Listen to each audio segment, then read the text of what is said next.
Well, I'm Felicia Romero. I'm the receptionist here for Philong Toyota.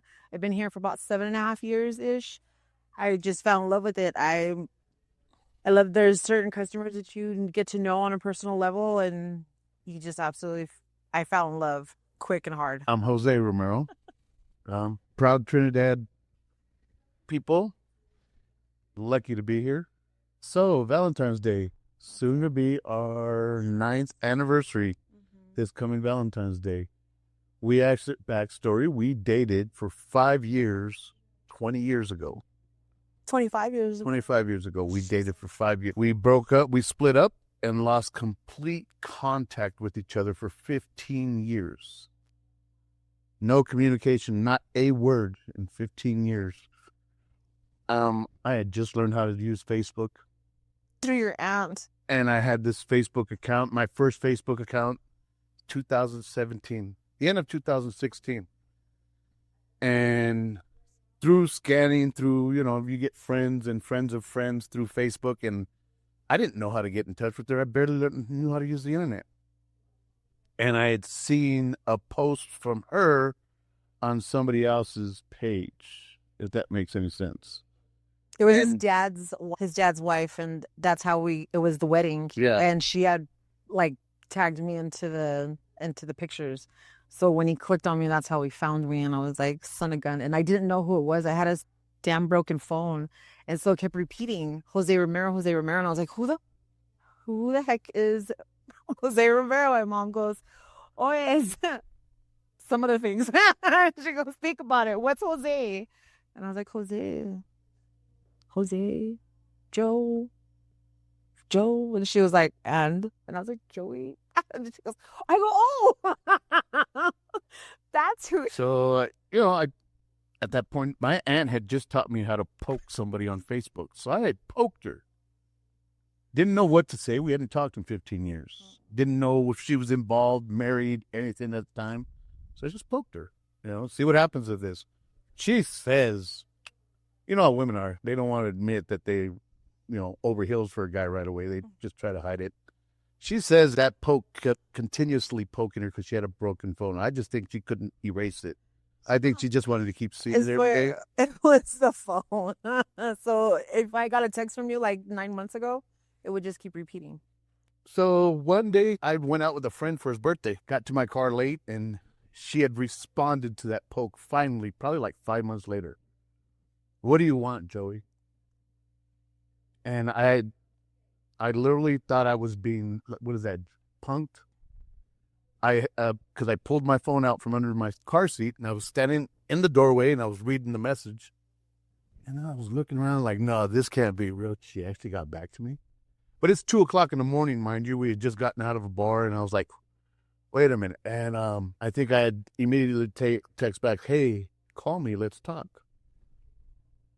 And didn't understand where it would go from there. And I was driving to work the next morning, and she called.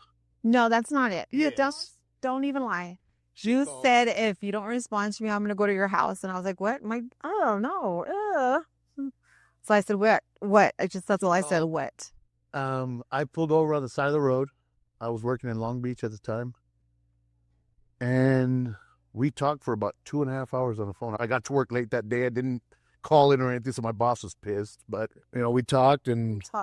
It was probably the end of January we started talking, but our first date was Valentine's Day. So we went out for the first time after 15 years apart for Valentine's Day. Mm-hmm. And we just started talking, and it was rocky at first. It was, rough. There was history. There was a lot of time that had passed. But I've known him since I was 12 years old. Our dads are best friends. Yeah. So we were always within the same circle for the last 35 years. She was a little girl when we first met. 4 years younger than me, but she was 14 and I was 18 when we first met for the first time. Nothing happened then. But, later on in life, when we were in our early 20s is when we got together for the first time. And then fast forward to our 40s, and we're back together. I was in my 30s, don't lie. So we started talking, and we made a plan. We had both had some rocky relationships. I was married previously for a while, and we had felt at the time that the only way for us to have a genuine opportunity for our relationship to be successful would be to leave the state. California had to leave it. We had to leave California. And it was the best decision. We had planned on taking longer to leave the state. We wanted to kind of build a bank account. We were saving money, but other forces stepped in and forced us to move out sooner than we anticipated. So we moved. I took her and 2 kids, and we moved into an RV on the side of my dad's house. I mean, cramped quarters For like 3 months. to say the least. Yeah. And, you know. But we did it. Did it. We did it. It was And, hard. You know, we moved up here with my nephew, and it was 2 families living in the same house. We decided to get married. We got married, and we've been married 8 years. October 22nd was our 8th anniversary. We'll give you a little bit of how we got here and why we're so appreciative of the community. We came to Trinidad approximately 8 years ago. We were brought here by my nephew, who's in the car business. He's an F&I guy. At the time, we were looking for a change. Believe it or not, California. Trinidad wasn't even in the conversation. We were thinking about going to... It was Georgia, Texas, or I can't remember the third one. And Colorado didn't even become the last week. At the last minute, my nephew had gotten a phone call saying that a dealership in Colorado was looking for an F&I guy. So he asked us to babysit. We watched his kids. He came up here, went back down New Mexico and said, hey, you're going to love it. You guys are going to love this. And we started looking online. And, we were Googling fill out Trinidad and all this stuff. As a whole. It was so nice. The brick-lined streets and everything was just so appealing when you come from a big city like LA. And it was interesting. My nephew asked if we'd like to come up and give a go at it. So we did. We did. Didn't have anything going in New Mexico. We moved up here in February. It was snowy that day. The very next morning, it snowed quite a bit. And we instantly fell in love. Kids and dogs playing in the street and in the snow. It was a blast. Everybody's yard was so perfect. Do you remember? Everybody was it was just clean cut. Everything was just perfect. And our yard was the only one in 4 or 5 blocks. Everybody's used to the snow here, I guess. This is snow. We were the only ones that were outside playing and freezing, and the dog was happy. It was a good day. So, my nephew came to work, and I sought work throughout town, and lo and behold, my background just seemed to put a real damper on what I was able to do around town. I filled out several applications, and I just wasn't jiving with anybody. I couldn't get a job. My nephew says, hey, I talked to my boss. She wants to meet with you. I came in one day and I met with the service manager because Lisa was busy. And I poured my heart out to this service manager. I was desperate. I needed a job. And he says, man, I would love to help you, bro, but your background just seems to stop you from getting into this place. And it's wow. I went home and I was... he called. He called Lisa. And he said, you got to hear this. I love I love your story, but I can't help you. But maybe she can. And Lisa went into the service office and she looked at me and she looked at him and the gentleman's name was Corey, said, you got to hear this. And he got up and she sat down in his chair and she goes, so what do you got, bro? Lisa, what do you got, bro? And I just opened up to her and I gave her my story and I explained to her my situation. I was eagerly looking for a second chance. Somebody to believe in me and give me an opportunity. And she sat there quiet. She just let me talk.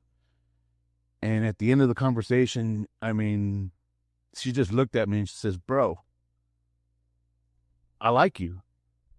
I can't hire you here, meaning belong, but I will help you. Give me a couple of days. And within 2 days, she called me up and says, can you meet me down in Raton?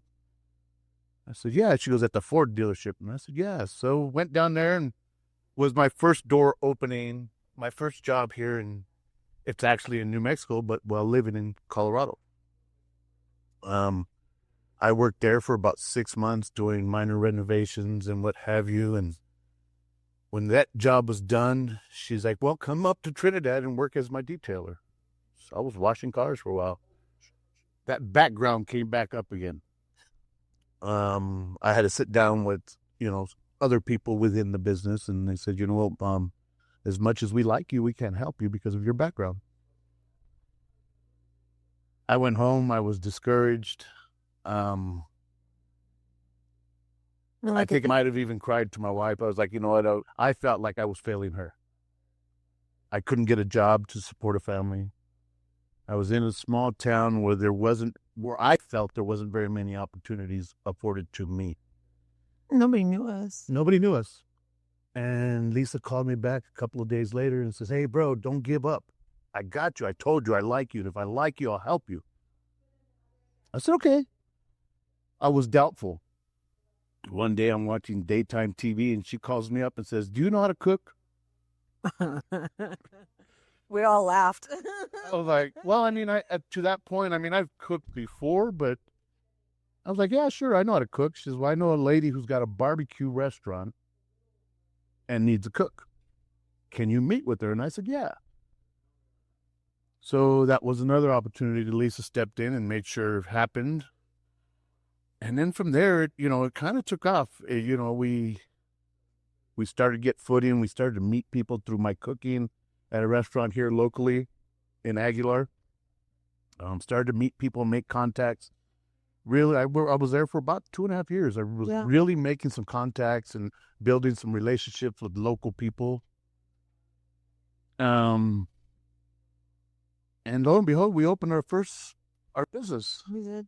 Lisa was instrumental in pointing me into an organization called Rocky Mountain Micro Financial Group, I believe. And Lou Simpleton.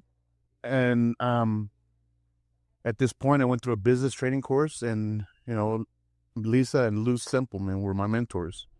And they pushed me, and they guided me, and they helped me, and they made sure I had the tools to do what I wanted to do. And now we have a cooking business. It's pretty interesting. In the 8 years that we've been here in town, I've been able to meet so many fine people, from the Camarillos to the Simplemans to the Murphys. Carol over at she was the first lady that we met when we got here. Carol we had taken a little walk. The tire shop. She welcomed us. The first Trinidad person we met had the biggest heart about welcoming us. She opened her arms to us, to strangers in a liquor store. She noticed we weren't locals, asked what we were doing, and said, hey, we just moved to town, and we're taking a trip down Main Street. And she's the first business on Main Street. She was great, and she's still a great friend to this day.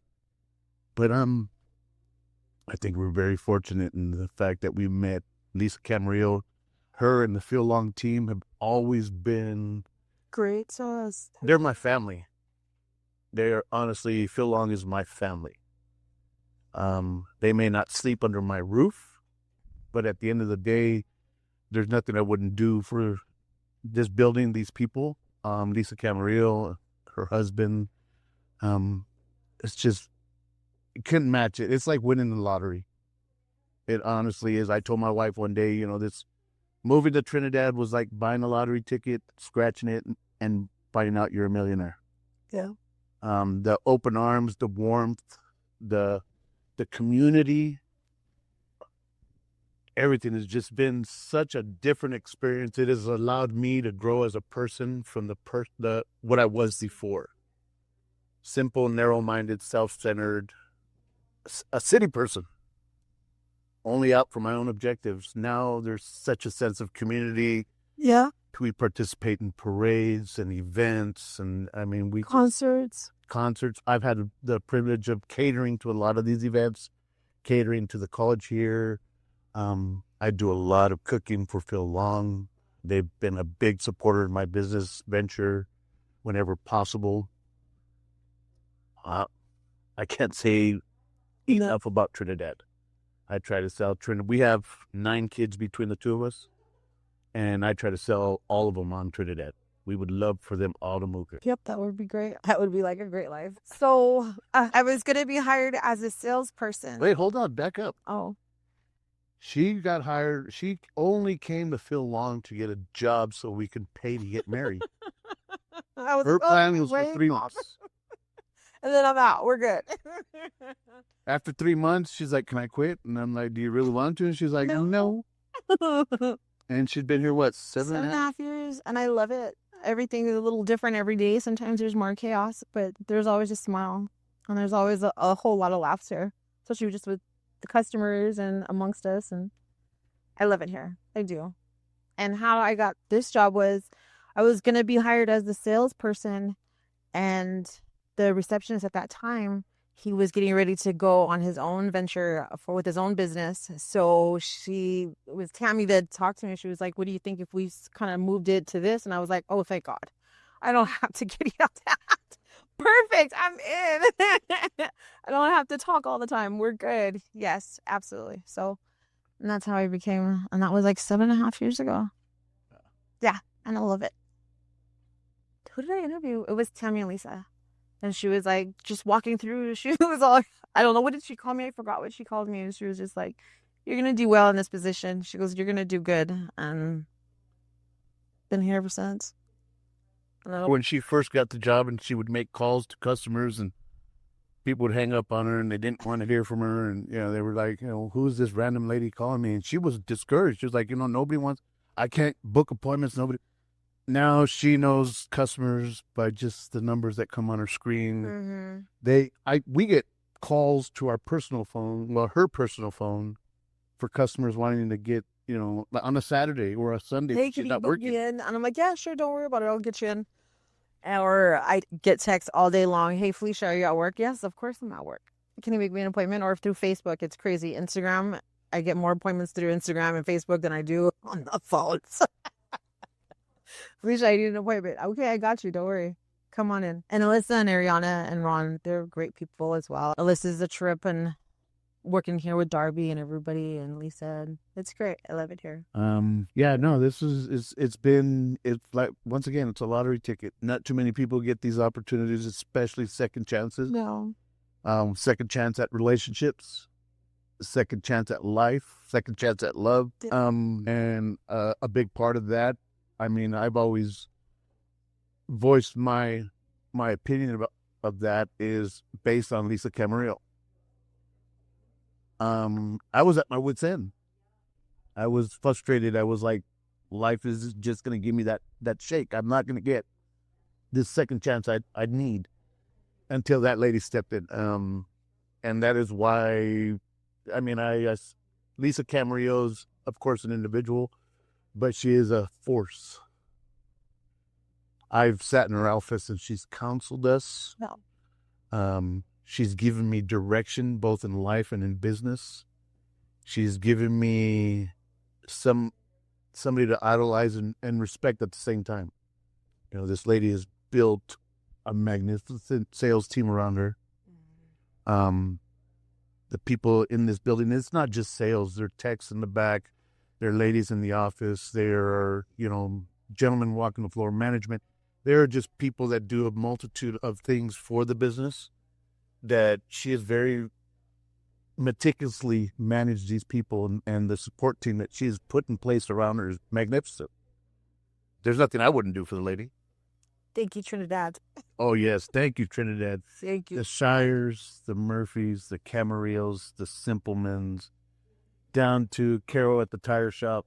If there's somebody that I didn't mention who has showed me love, I do love you guys. Thank you. I love everything you guys as a town, as a community, have given me